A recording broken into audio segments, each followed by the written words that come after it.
On to South Korea now, where it was a rather dramatic day in Seoul. The political crisis that the country has been facing took a dramatic turn, where the impeached president, Yoon Suk Yeol, defied an arrest warrant hours after a tense standoff. Investigators who were on their way to arrest the impeached leader were forced to abandon the bid. And now South Korea is facing a lot of questions. By evening, hundreds of protesters gathered near South Korea's presidential residence in protest of the suspended arrest. Our next story telling you more.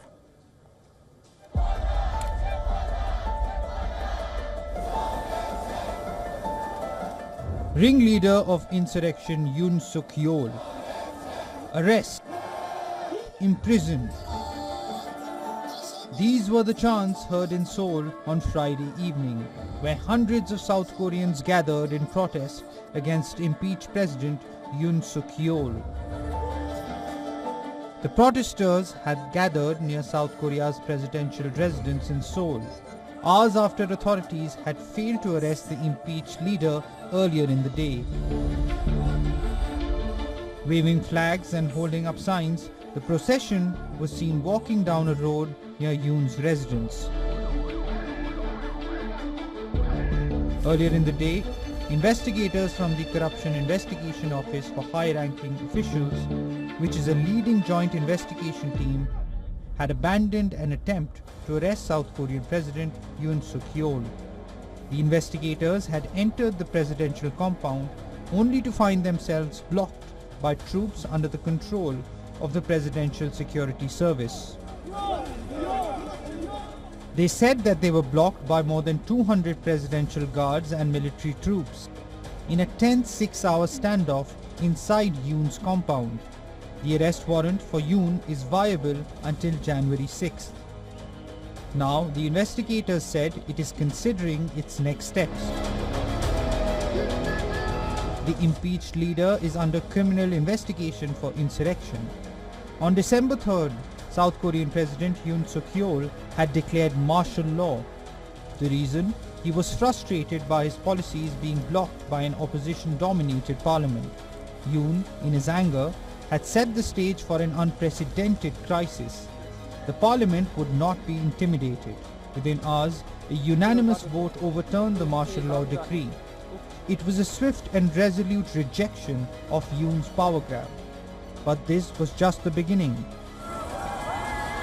By December 14th, Yoon faced impeachment. His grip on power began to slip, but he refused to yield.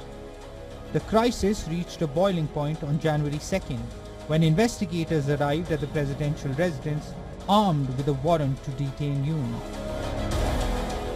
But Yoon has supporters too. On Friday, supporters of the impeached leader adopted "Stop the Steal" slogans, popularized by US President-elect Donald Trump's supporters. Yoon supporters said they hoped the incoming US President would help their embattled leader.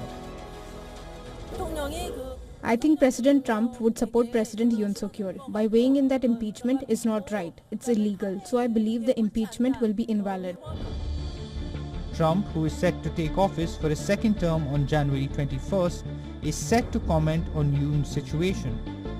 There are no clear ties between his campaign and Yoon's backers.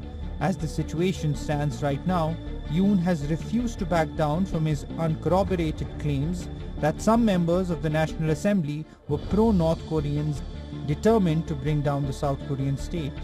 He has described his martial law declaration as a legitimate act of governance. He has also aired unsupported allegations of election tampering. So what happens next? It is too soon to say. There are several options available to investigators before the arrest warrant expires on 6th of January. They could attempt another arrest, seek a warrant extension, or pursue a pre-trial detention warrant. But as far as the political crisis is concerned, it's not ending anytime soon.